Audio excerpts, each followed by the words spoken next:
everybody. Welcome to the Native Paranormal Crossroads podcast. And welcome, everybody, especially anybody that's coming in that's new.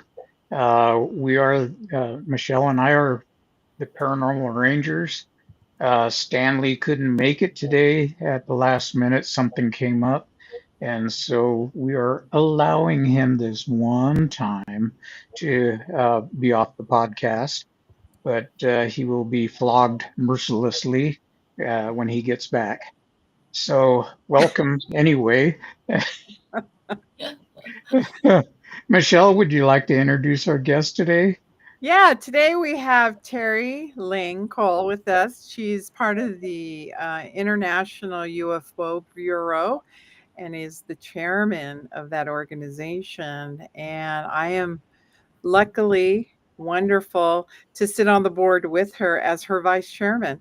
And Jonathan, you sit on the board as the director of Native American.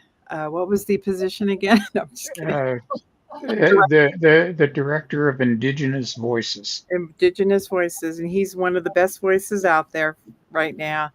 It's wonderful to have you on the show, Teri. Today we were going to have also Mindy Tautfest, who actually runs the bureau and was given an opportunity to start this organization, and it's up and going. And today we want to talk to you about what is the future of the bureau moving forward, and what do we expect. And we would also like to hear the stories that you have experienced in your life in the UFO world. Well, yes, I'm the executive director, and Mindy is the CEO. And we're so happy that we can, be a part of this happening because there's nothing like it. And it's cutting edge. It is something that we were led to. And I mean, spiritually, it's something that is a bigger vision than just some minds coming together to do something, to create something. This was something that was brought together through the spiritual realm. And I couldn't be more proud of it. The International UFO Bureau, which we call IUFOB, the acronym for that, is at the forefront literally of transforming so many different things. Excuse me, I have to reach over here and grab something. And we're actually, the way that we understand and engage with unidentified flying objects, UFOs or UAPs, however anybody, wants to actually call that, is that they're very anomalous phenomena, and we all know that. And through the integration of decades of documented research and cutting-edge technological innovations, IUFOB is dedicated to exploring and clarifying the nature, origins, and capabilities of these phenomenon. So our approach is completely different, and we're really excited about bringing this all forward. We're in the beginning stages, and like you had mentioned, Michelle, I am also the chair, you are the vice chair, and so we're reaching out to people who would like to see this move forward, and we are asking people that are interested in any way in this succeeding to be a part of it with us at this ground level that we're just all starting out in. We have our database ready to go, and all we need is the finances behind us. And so we are asking people that if they would like to donate, they can go to the it's actually the whole word, internationalUFOB.com. And we take subscriptions there. You can sign up, become a subscriber. You'll get a newsletter. You'll get information sent to you as how we're doing and what we're doing. And eventually, once we get everything up and running, we will start taking in different reports. We have already in the waiting certified investigators that we call pros, and they will be working on everything that comes in. We have people in every capacity to do that position. They're all just up and waiting for our database to come up. So if anybody out there wants to be a part of it, please feel free, reach out to us at International UFO Bureau.com. So our mission is really to provide a comprehensive data-driven approach that not only enhances scientific understanding, but also informs global policies and strategic decisions related to anomalous encounters. And I am reading some of this because I don't want to say anything wrong. I really want this to be something that I, speak very positively about, but accurately as well. We strive to provide the clear insights needed to navigate and respond to potential contact events, thereby ensuring humanity is prepared for future engagement with these phenomenon in a safe, strategic, and informed manner. And a lot of places where you can report are simply reporting agencies, and a lot of them don't really do the right form of investigating. They're asking all the wrong questions. They're looking in the wrong directions. It's always the same old, same old, same old. And we want to break that mold and go way beyond that and bring the spiritual realm into this in such a way that we're being guided and led, and we know where we're going and what we're dealing with. We've been asking the same questions since, 1940, and it's the same answer. We're not getting any new information coming forth. So this is what is so important, is that we ask the right questions and we get the right information. And I'm so looking forward to this. And we started just a couple months ago, and already we are fully staffed and ready to move. We're just waiting on finances. And I'm hoping that people will be as excited as we are about this to get involved and help us to get to that place where we need to be. We're looking for $300,000 this year, and we're happy to say money is coming in, people are donating. And so we're filling our little basket, and we're looking forward to all that is upcoming. And it's incredibly positive. Everything is so positive. And I've been in organizations where it's so negative, and, it's backstabbing, backbiting, this and that, drunken gatherings and all kinds of nonsense. And, lots of politics.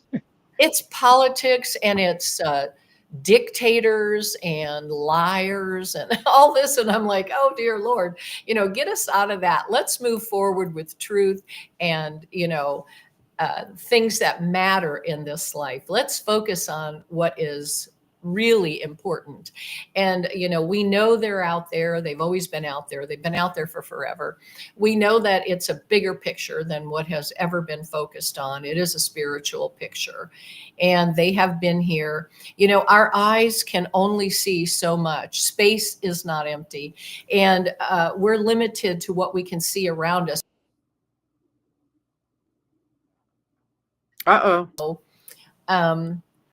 We're capable. You froze up a little bit. Yeah, it's okay. Oh, okay. It showed me that you lost a little bit. What was the last thing you heard me say? Something about space isn't empty? Mm-hmm. Right. Okay. Right. And so space isn't empty. It's loaded, but our eyes cannot see everything that's with us. Right. And those realms that we aren't privy to. Yet many of us being we can feel it. We know when something is around us. We know when something is happening in that realm, not because we can see it with our eyes, but because we can literally feel it. We're akin to it. We know it. It's come around before. Many of us actually can identify a lot of it. And, I remember with the indigenous people, they used to say years ago, it's not a myth, it's a story that has been passed down, is they used to see flying canoes. And that was passed down to the indigenous people. And they're way before, the white people that were in America. And they saw all these things. And they were recorded and passed down verbally. Verbally is how a lot of things have come down the pike, and knowing the things that people have felt and seen. Sometimes the veil thins and we can actually see through what we're dealing with. And that has been some of my experiences. I've had a lot of experiences in a plethora of areas, in my life. And it started when I was just a child, just a baby. And my first real powerful experience was when I was 5, and I looked up in the sky and I saw a man standing there, and I won't go into all of that, but that was my first highly intelligent and spiritual experience. And I was only 5 years old. And I always knew that I wasn't from here. I always knew and understood I was different. I'm somebody who has understanding. Why do I have it? I'm not sure. I had to grow into that knowledge. And I think we all do, don't we? We're all spiritual beings on a human journey. We are all walking each other home. No one gets out alive. We all end up transforming into the next level, which is the spirit being. Mhm. And I love that, Actually, no, it wasn't the Vikings at all. It was actually the indigenous people, Chimney Rock. Because I read that. I You actually can see studied. that. I'll put that on the screen. Those flying canoes Yeah, have been the Vikings. yeah, right. Now, the Vikings, I think that they did have their experiences as well. And many of them were talked about and passed down. And again, through the families, through the peoples, all these different peoples coming from all these different places on the earth all had the same exact things happening to them, just in a different way. And they would identify it as this or that. Maybe the Vikings thought it was one thing, the indigenous groups thought it was the canoes. And I would look at it and say, my mother had an experience in the 60s where she saw green, like long, elongated cylinders shoot up out of the Gulf of America and literally focus right over the water there, Mhm. total stop, and then shoot off. And she saw many of those. She lived on a houseboat very frequently, 3 months out of the year. And it's very interesting how each one of us are going to identify that differently. Like somebody saw canoes. Well, my mother saw, these green elongated, um, and it's interesting that they were green, but they illuminated and they hovered over the water and then took off at speeds where she said, it's just crazy. They moved so fast, I blinked and they were gone. And I thought, isn't that interesting? So, you know, what we're all about is getting the facts, not things that we cannot prove, okay? Because a lot of people want 15 minutes of fame and they might tell you a story or something, and it may or may not actually be real, but we can tell what is actually real. And Mindy and I, when we were with another corporation, we had built because it had never, since 1969, it had never even had a training program. And so we created a training program and we went through about 3 years of setting it up, being on the phone every day for 4 to 6 to 8 hours a day, working continually every day, even having her fly out here and stay here for 14 days, 7 days at a time. And we would work nonstop on how to train somebody on what is right, what is wrong, what is the good thing to use, what doesn't work, and so we came up with something that worked so well for everybody. We had accolades from so many different places, and she really is a very brilliant woman. I must say, Mindy Tautfest is a brilliant woman and incredibly dedicated to what she does. And I couldn't speak high enough of her. She works very hard, rolls up her sleeve. No matter what I asked her to do, she did it. And that was even something very spiritual, just meeting her I'm watching a bunch of people on a screen one day, and all of a sudden I heard in my ear audibly, there she is. And I knew then that that was the person that I was to align with to do what we did. And it saved that corporation, by the way. They were dead in the water dying. And we were able to revise it and change it and keep it alive. And I feel very good about that. You know, that's like a personal attaboy, you know. But anyway, you know, our vision statement, that's our very a little different from our mission statement, but our vision is IUFOB envisions a world where thorough scientific research and transparent analysis of UFOs and UAPs that will lead to a deeper understanding of the nature, capabilities, and potential implications of the nature and for national security, technological advancement, and human knowledge. By advancing our efforts through rigorous data collection, trend analysis, and strategic partnerships, that we aim to establish IUFOB as a leading authority in all UFO and UAP research, driving informed policy decisions and fostering a new era of acceptance, preparedness, and collaboration on a global scale. And as you can see, we mean business. You know, we really want that to be exactly what we claim it to be. And we are always looking for people that want to join up, want to subscribe, be a part of us. I can't say that enough, but we do want to, like I said, get that funding word out. And if anybody is interested in getting in on the ground level here, we are open and excited to have you jump on. Thank you, Teri. That was a great synopsis of who we are. What's really interesting, when I was talking with Mindy when I first met her through Jonathan's association, he introduced me to her. She is just an incredible woman. And to your point, intelligent and has some great stories. And I'll let John tell how he met her.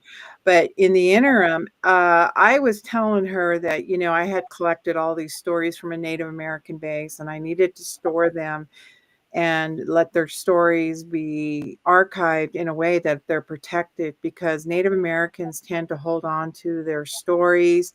They don't want to share. They don't feel safe. They don't feel a part of the, you know, the genre, even though they treat this as a very sacred nature of their lives. But they do want to understand, you know, it's happening in our modern day, as opposed to, we talk about the ancestors, it happened in their time and it's handed down through word of mouth. Right. We didn't archive these things, but it's wonderful to know that now we have a place to go and archive these stories and keep them in a database and not have them exposed, but kept them in archival sort of storage, so that they then, you know, that they know that they can share these and that somebody compiled these and kept them in storage and safety away from people who want to expose these things. So Right. I'm happy that me and John were able to connect with you guys on this level with the Bureau. So John, I'll let you talk about how you met Mindy and your association to the Bureau.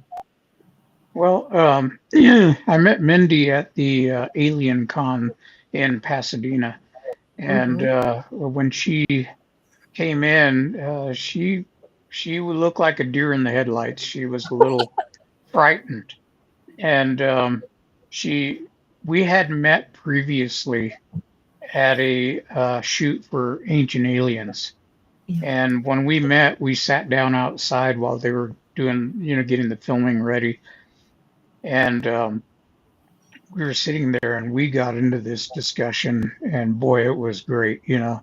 And all of a sudden they came in, they said, you know, I had just finished shooting, and they told Mindy, they said, okay, Mindy, we're ready for you. And so she says, okay, I'll be right back. And I says, okay, I'll be waiting. And then as soon as she went in and the set was closed, they came to me and they said, oh, your Uber driver is here. So I had to leave. Oh dear. So that's how we met, was at a shoot. And of course, after that, we met at Alien Con again. And so she came right over and she said, "Where'd you go?" And I says, "Well, they called an Uber and, I wasn't gonna, I had to get home. So, or get back to where I was staying." So I says, I'm sorry, but they didn't give us any time to be, to talk. And Yeah. so after that at Alien Con, we got a better chance to know each other, and it was great. Um, Afterwards, she kind of stuck around me a lot, just walked around everywhere I walked. And I'm one of those guys that if I go to a conference, somebody's paying me money to be there. Uh, I have this idea that somebody is paying me to represent them at the conference. So I'm going to do everything I can to represent. And so Absolutely.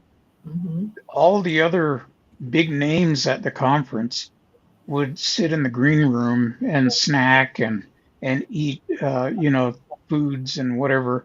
And every break, I would go out into the open areas where they had all the vendors, and I would walk around, and people would say, "Oh my God, I seen that guy on Ancient Aliens, and I seen him on Skinwalker Ranch." And they'd come up to me and ask me for autographs, for selfies with them, and everything else. And I just figured that that was my thing to do to assist. And so Mindy would go with me because she was kind of curious. She had never been to one of these. And at the end, one of the directors came up to me and they said, "Do you realize that you're the talk of the floor out there?" And I'm going, no. And they said, "Yeah, everybody's saying I got my picture with John Dover. He signed my poster." And afterwards, we were sitting around getting ready to order dinner, and I had been invited to the A&E after party, Arts and Entertainment Network. And so I said goodbye to everybody. I walked next door, several places down, and got into the after party.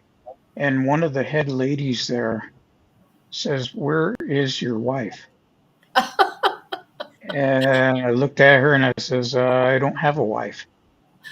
She says, "Well, where's your girlfriend?" I says, I Yeah. says she's back in Arizona. So she says, "No, that young thing that was walking around with you this whole time." And I says, "Oh, you mean Mindy? She's over in the other restaurant ordering dinner." And that lady said, "You get her over here right now. She's also invited to the after party." And she met all the big names from History Channel that were there. She got to meet Giorgio, um, got to meet all the different various producers and directors. And, it was fun. And she got a free meal. So, so, How flattering, Rice right? cake. but that's Yeah. kind of the story about how we met. I was going to say that the guy that started the International UFO Bureau need to tell this story. I don't Oh remember yeah. his name offhand, but he Yes. was he was Hayden six, Hewes. Hayden Hewes, see. Uh-huh. Hayden he C. was he was 16 years old when he started this, and 14. 14. 14. Oh my goodness! And Yeah. what he did is he wrote a letter to Yeah. the premier of Russia, uh, Yes. Hmm? Nikita Khrushchev. You probably remember him in our history books as Right. putting missiles in Cuba. Yeah. Yeah.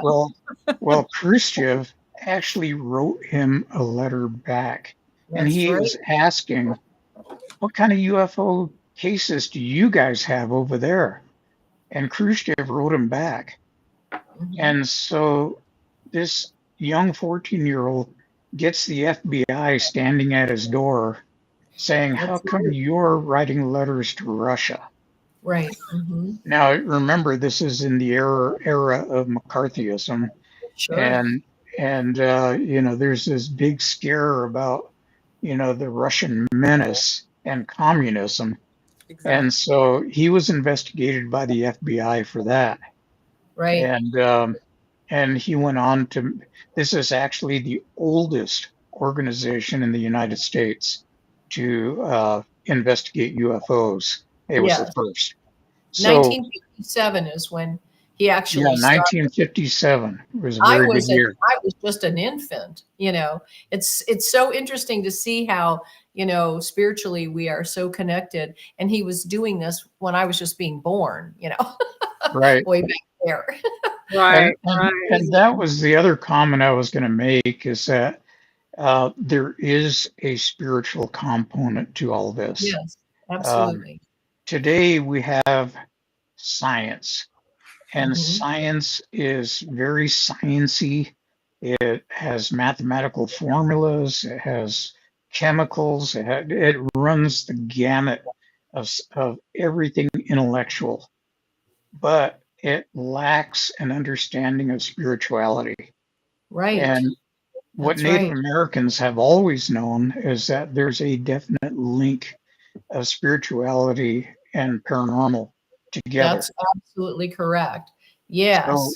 so when everybody else out there is waiting for disclosure, for the government to actually turn around Right. and say, okay, you put us in a corner and we finally admit this one tiny little thing. Right. Yeah, It's Native not only a Americans, part of yeah, it's not only a part of the equation, John. It's the most important factor in the equation, and they won't even acknowledge it. And I might add, I've spoken all over the United States on, at different symposiums, conferences, podcasts, and all kinds of things. And, I was asked at this last one that I was a part of when I was on doing a presentation there. Do not mention anything about spirituality. Do not mention anything about paranormal. Do not mention anything. And I was actually put up against the wall. And I was told that if I did, I would be, reprimanded. And, of course, they used that against me, which is why I chose to leave, because they're so lacking in understanding and lacking in knowing what is really happening. And, so I applaud you for saying this and speaking out. I applaud you for that. And it is true. That's what I love about the indigenous peoples is that they're truth tellers.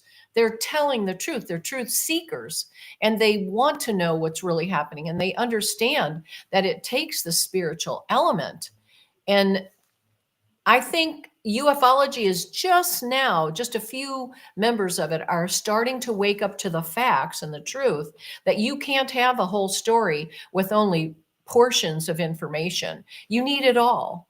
I'm that's sorry right. to interrupt, but I just couldn't go without saying that. Yeah, the Native Americans have always known Yes. about UFOs. And I'll just call them UFOs. I'm not going to be politically correct Yeah. and go, Yeah. the reason they changed the name to UAP Yeah. is that Mhm. UFO has been so ridiculed since the Right. 1940s Yeah. to the point where it's superfluous. Right. As soon as you say UFO, well, you better put on the foil hat and, Right. Yeah. and just, yeah, I mean, and I had those thoughts when I was an investigator. Uh, Hmm. we needed to get information Hmm. on how to better do UFO cases, Yes. along with Bigfoot cases, hauntings, and Navajo Skinwalker cases. Mhm. And Hmm. so I remember distinctly telling Stan, I says, put your tin hat on. Let's go down to Fort McDowell to the International UFO Congress, Hmm. and let's go see the crazy people because we were interested in books Right. and how to.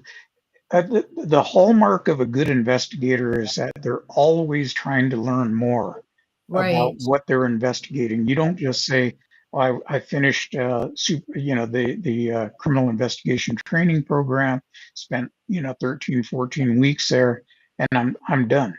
You know, Hmm. it keeps going. You pick up information all over the place on how to do it better. Right. So um, that was our purpose. And when we went down there, uh, you know, people that were there, Dr. Lynge-Kohl, Oh, she's uh, wonderful. I'm trying to think of his name. The one that did the first UFO book on Roswell. Um, Uh, he was a physicist. oh gosh, He's I'm drawing a blank. yeah. I drew a blank too. Sorry. I'm sorry. Yeah. Yeah. Anyway, he talked to us, and Really everybody told strict. us. Everybody, Stanton Friedman, Stanton and Fried. There you go. and everybody told us, you guys need to be speakers. And we looked at each other. We said, what the heck, And at the end, I got to thinking about it, and I thought, you know what? I'm getting too old to worry about what people think about me. That's right. And Yeah. and the stuff that we investigated, we had a high level Mhm. of collecting evidence. We had to be able to take this case and present it in a federal court. And so Mhm. that's how we aimed every investigation. And a lot of them didn't make the cut. A lot of them were just, allegorical stories. Mm-hmm. But Right. there were a few of them that just blew all the expectations out of the water, and you could not explain it with any physical means. Right. So that's how we started getting into a lot of this and collecting all these stories that we had. And just so everybody knows, in Native America, uh, or I just should say indigenous peoples, which is correct because Right. we were actually the first Americans. Yes, And you. Mhm. and the Americas also include Canada and it includes South America. Yeah. So if you say I'm from America, you're saying you're from the continent. Um, but if you say I'm from the USA, United States of America, then that narrows it down to Central America. Right. Um, Mm-hmm. so we in indigenous ways, when it's a verbal history, and Mhm. you have to get it 100% right Right. 100% of the time. Now, Yeah. if you grow up in Anglo society, you're taught, I caught a little tiny fish, and I Mhm. tell the story to Michelle. Now the fish is a little bigger, Yes, and exactly. and as I go along, the fish gets bigger and bigger and bigger, and pretty soon, it's a 10-pound fish, Yeah. and You've got a whale. so That's so right. so we embellish our stories because it makes them more interesting to people. So we add on things, and Mm. then we leave things out that are convenient to us Right. because those facts might get in the way of our storytelling. But in Right. Right. indigenous culture, you have to get it 100% correct 100% of the time. That's right. Now, historically, when the natives were first contacted, they were termed savages. Now, the actual definition of a savage is somebody who does not have a written language. Right. And it is still written in the Constitution of the United States as Mhm. savages. Still there. Horrible. So, they didn't understand what the oral tradition meant. And Oh, yet, yeah. and yet they took the five civilized tribes, they took their whole system of government and overspaced, interposed it on the United States, the fledgling colonies, and created our system of government based on a Native American concept. Yeah. So there's a lot of things that the U.S. took from natives to Oh, make yeah. their system work, a system of government that worked, that had representatives. So, you're welcome. But Yes. Amen. Yeah. there's so much history that's not recorded. I That know. I know. for indigenous peoples, we've always known we don't need the government to tell us. In our That's investigations, we would ask people, why don't you report it to some UFO organizations so they can document it? And over, they would tell us no. mm-hmm. And we'd say, why? And what they said was revealing. They would say, because if we say anything about it, a bunch of Anglo people are going to come up here. They'll all stand around singing "Kumbaya" and holding Right. hands, Yeah. and our holy beings, the star people, will not come back anymore. And we don't want that because they came to us in the past to impart knowledge, Right. and we want that to continue. Yeah. I am very sensitive and always have been to the indigenous people. I was sharing with Michelle my anger at how history has been nothing but lies for the American people. And excuse me, I realized that as a very young child. And I could see that everything that was being spoken of and talked about, the cowboys and Indians, the Indians always had to be the bad guys and the cowboys always had to be the good guys. And yet the cowboys were the ones killing everybody else, doing this, ungodly people, unbecoming people, horrific people.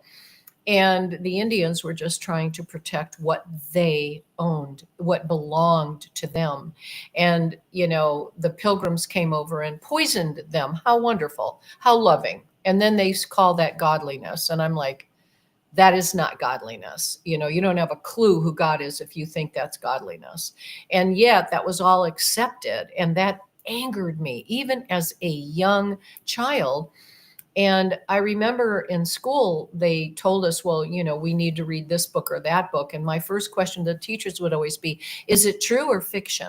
I will not feed my head with fiction. I want truth. Don't give me the lies. And please don't pass down all this nonsense about, the tooth fairy and Santa Claus and, bunnies at Easter. And I'm like, what kind of lie? You tell your children lies and then you expect to be respected, and I'm like, you lie about the Indians. You lie about everything, the pilgrims. You've got to be kidding me. And I'm not anti-American. I'm for the good followers of God, followers of Christ, people who know the truth, who know the spiritual realm is in fact truth.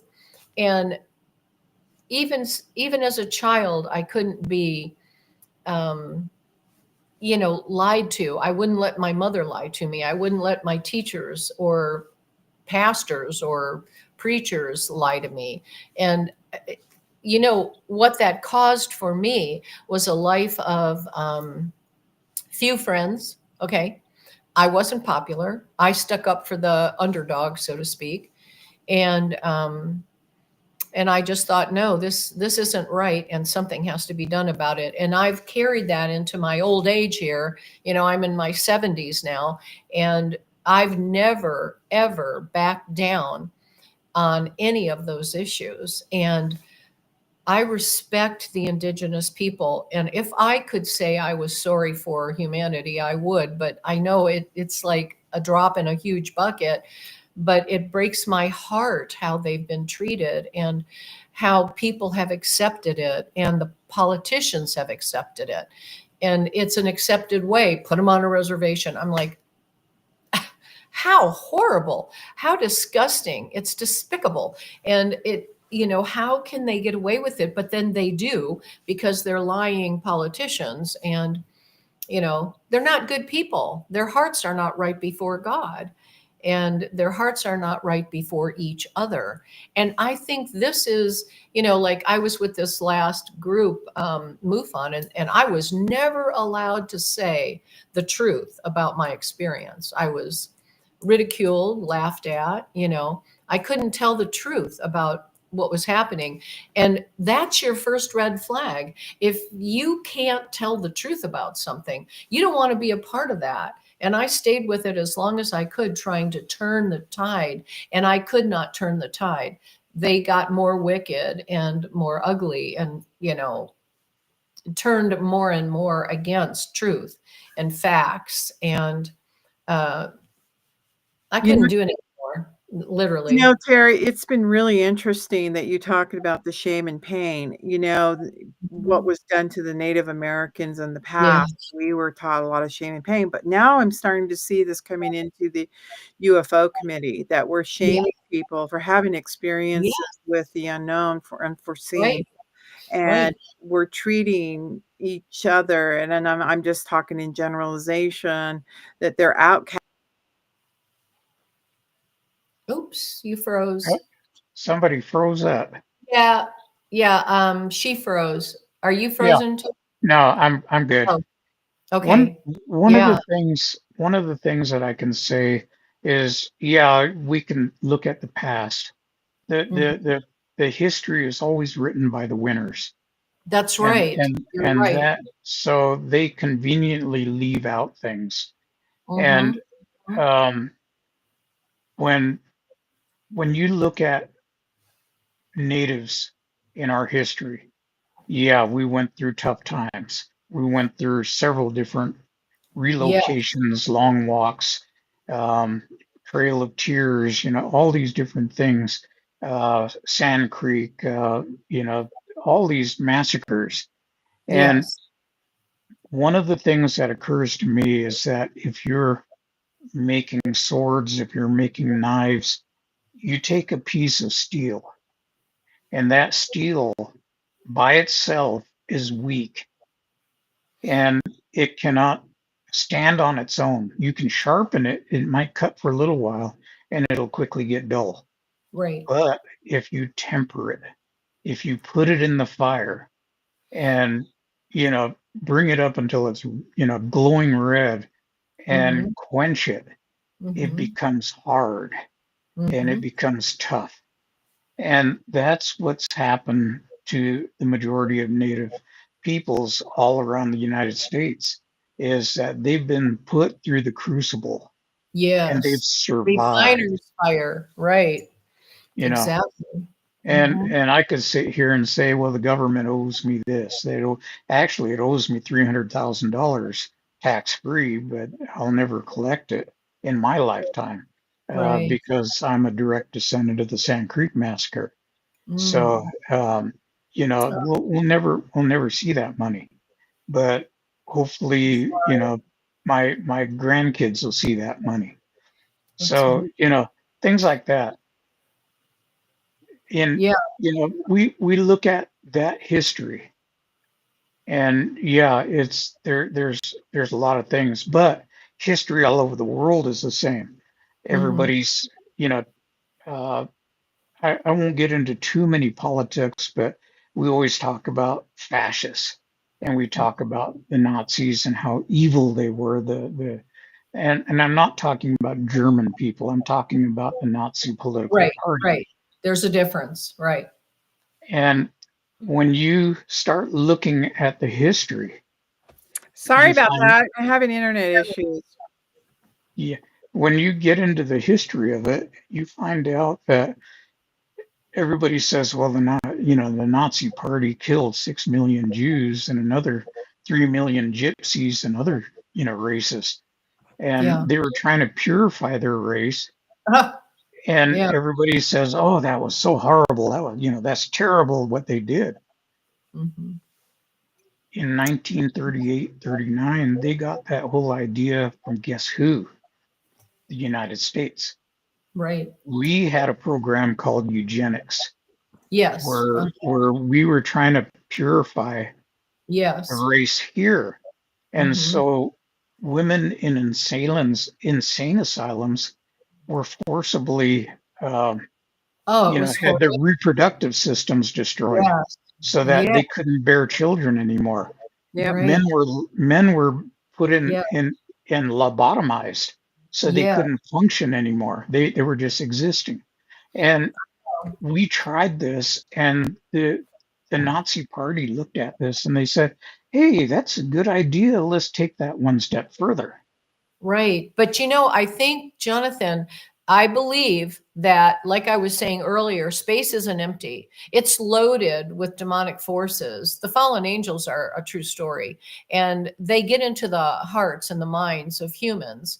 And Right. I was sharing with Michelle earlier, in the Bible, Jesus was in the garden of Gethsemane, and no, the Gerasene tombs. I'm sorry, and a man was possessed by a devil, and nobody could contain him, and he was throwing himself into this fire, and he was hurting himself and cutting himself and all this, and Jesus walked up to him and literally said, "Who are you?"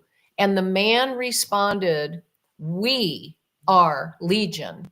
And I found out that the Well, we are Legion, many. Yeah. We are meaning that. 6,000, a Legion equals 6,000. One man had 6,000 demons in his body. And I would have to say that over time, like in the 30s and in the 40s and all that, Hitler had a legion of demons. And the people who came against, those pilgrims who came against the indigenous people, had a legion of demons. They were master manipulators, they were liars, they were deceivers. And that is what you take when you bring in to yourself a demon. If it's one or 6,000, you start to change your personality, your attitude towards humanity, your attitude towards love, towards what's important in this life. And do we have demons out there? Yes. Do we have extraterrestrials out there? Yes. We have all of these things. We can't see them with our naked eye, but we have different dimensions. There's 12 dimensions, and we can only see like 4 dimensions. And the ones that I know of are breadth, length, depth, and width. Those are all these different dimensions that we can see. But what's interesting is that we can't see everything. And the spiritual realm, which sometimes the veil will thin, we can actually see some of that. I've seen demonic forces. I've seen things come out of a smoke from the floor that was just a turning smoke, and it kept rising up until it was about 5, maybe 5'8", 5'9", and all of a sudden, right out of that smoke came a face, which came right at me. I was sharing that with Michelle, and it burned my left eye. And to this day, when I go to get glasses at a new place, they say, "Oh dear, what happened to your left eye? Were you in a terrible accident?" I've never been in an accident, period. I've never had an accident.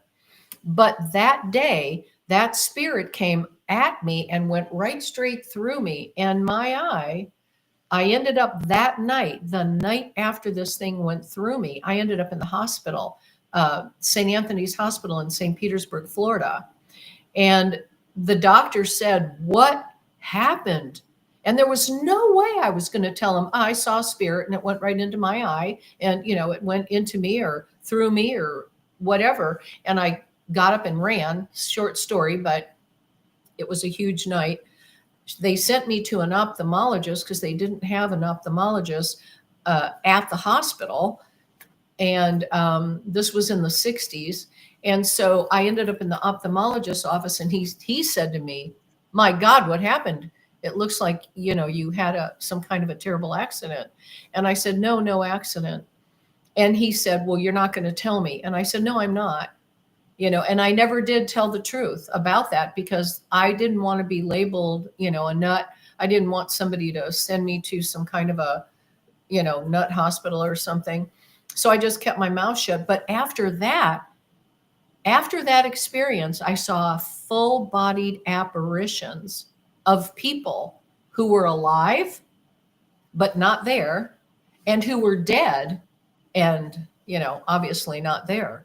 And so many things happen spiritually. And so off-world being brothers. We were created in the image of a holy God, body, soul, and spirit. And they're not created in his image. They're created in the image he created them in, just like he created horses, cats, and dogs.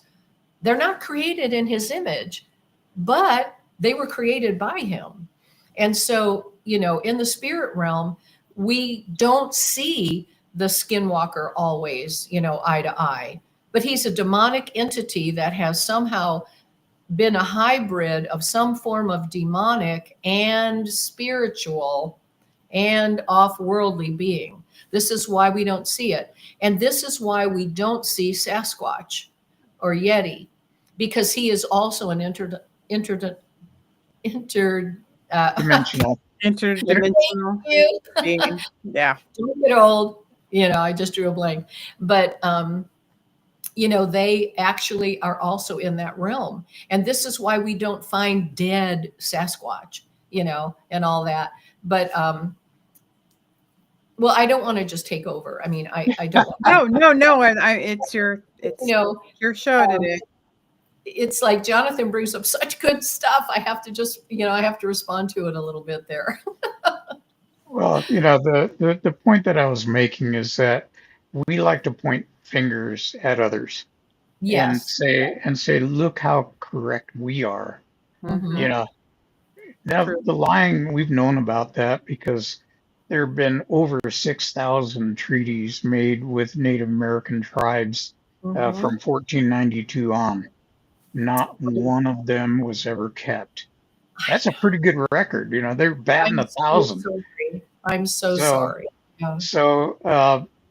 we could sit there and we could say, oh, woe is me. I feel so sorry for myself, and we can Rise up. wallow in that. Right. But we look at it, and I'm not going to wait for the government to say, oh, UFOs are real. Who are the government? Yeah, Please. they're just going to lie to us again, and Yeah. and like New Jersey, something happens, and then they're gonna say, well, it was just us flying drones, latest Exactly. military stuff, and Right. and then they're gonna fly some drones and make it look like, and crash a couple of them and make it look like, yeah, this is all U.S. military stuff. Right. All it is misdirection. It is. And in magic, that's what you do, misdirection. Look over here so you don't see what this hand is doing.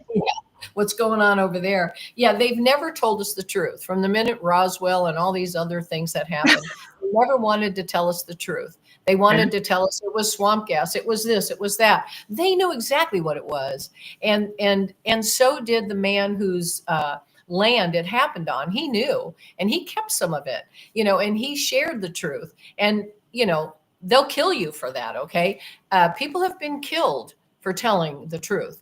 So it's they try to make it unpopular, to be honest, but to be truthful about it, I have always felt Indigenous people have had a spiritual understanding the other people have not had. And like you say, they're looking for truth. They're truth seekers.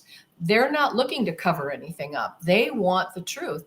Whereas our government has continually covered up, lied, misinformation. Look at some of the people that are, out there now. I hate to mention names, but Elizondo, you ask him a question, you get 6 things that don't answer the question you just asked. And they're always holding carrots in front of you like, well, keep listening, keep being a part of this, and maybe you'll get some nugget out of this. But they never really tell you anything. And even Grush, oh, we have biologics. Yeah. Really? Okay, well, what kind of biologics do we have? Well, I can't tell you that. Oh, really? Well, then shut up. Because if you're not going to tell the truth, nobody wants to listen to you anymore. Okay, buddy, you're done. Next, and nobody has I don't want to say balls or anything, but, nobody really wants to tell the whole truth and nothing but the truth. And I think that it's time. We're at a place where we're looking at things from a different perspective. with a different approach. We're going to start asking all the right questions. I'm proud of IUFOB. Everybody here that is a part of this are truth seekers, truth tellers. We're not trying to hide anything. We're all here trying to do what is right, bring information, necessary information. We don't need the government to tell us anything. I said in 1979 at my very first UFO interaction, I said to the Lord, nothing can happen to me that you don't allow. Why are you allowing this? This is comic book entertainment. I don't want anything to do with this. Why are you doing this? And he said to me audibly, there is so much you do not understand. And my response was, yeah, no kidding. I don't get this. What is this? And I was watching a UFO hovered over the railroad track, and it had a blue light going around the center of it. That in 1979, we didn't have fiber optics and we didn't have things like that. We didn't have colors like that. And so I was trying to wrap my mind around what was happening. I looked down and I was elevated off the ground, off the pavement, to at least 2 feet. And I thought, what? You know, these things have happened. And when I try to tell people I was talking to the Lord and he allowed me to go through it, it's because those of us who are chosen to speak out are going to go through things that others will not go through. But he's letting us know. And I believe that the indigenous people have always known because they were chosen. Look how they were abused. It's the ones who are abused that are the ones that usually are right because they are telling the truth. They're doing the right thing. And, you know, I can't necessarily say that about the Jews. Okay. But, you know, a lot of Jews are really good people, but I know that they've been also lied about and, you know, all of that. Yeah. But I can say that, you know, my heart breaks that we've spent all these years alive, you guys, you know, anybody that's like in their 70s like me, all these years alive, listening to liars, listening to false truths, to half truths, to partial truths. And it's like, you know, I'm over it. I hope everybody else is too. I hope that people will stand up now and stop kowtowing to the nonsense and take a good stand for, you know, where we need to go here in the future to be a part of the conversation of reality and truth. You know, Teri, it's really interesting you talk about even today we're being targeted. So I received a notice yesterday that talked about how to the Native American members of tribes on what to do if confronted by ICE agents. ICE agents are gathering undocumented criminal activity of Hispanics that have come here from South America and are being deported. Right. And we need to be very careful that we're not taking the innocent and detaining them, which has happened, by the way. Someone from my nation got detained for 9 hours, unless there's speculation that there's some illegal activity going on. But now being told as member of a tribe that you better have the right documentation on you so that you can show that you are a member of a Native American USA tribe. Hence, you know, another profiling thing that we're going to. And I'm not trying to get political here. I'm just saying it's a safety fear-mongering situation when you start to hear some of these rumors or the, you know, having notices having to come out to the indigenous. Once again, we are dealing with issues. Right. Well, you know, I always say that they would love us to go away. Yep. And because they put us on what they thought were lands on reservations that to them were, you know, you couldn't grow anything on them. They were just horrible. I am so sorry. And yet they put us on land that contained oil, gas, lithium. They put us on land that had coal, you know, that had uranium, and that now they want it. They want Yeah, what? exactly. The Mhm. Yeah, problem is yeah, what they want. If they just take it, they're going to leave a mess, right. and it's going to leave it uninhabitable. Hmm. So, Yeah, our tribe has rules to right, say this is how you're going to do it. These are the checks and balances, Mhm. right, We and right. we want to be paid a fair share for it. In the past, Navajos, the first tribal council was built as a rubber stamp for the coal companies. It was handpicked Yeah, by the coal companies to rubber stamp the taking of minerals, and yes. they were getting pennies to the ton for coal back when coal was in big demand. Hmm. And so that's how our government was formed. Well, And here's the good news. Here's some good news because you're right, Jonathan, you're right. And the way they've been treating you guys ever since day one, okay, just is it's terrible. It's despicable. But here's the good news. God is actually coming back to this planet and they will give an account. And I am so grateful for that because if I didn't know that everybody will be vindicated who needs to be vindicated, your people, all the things that have been done to you in the name of goodness, these things will be vindicated and you will all receive that love and I can't say that enough. And I would feel so guilty being an American, a white person. I mean, I didn't choose this. I was born into this, so I wasn't a part of that. And God knows if I would have been alive, I probably would have been killed defending you guys. But, I know that it is what it is, but we do have vindication in the end, all of us. I'm a Christian.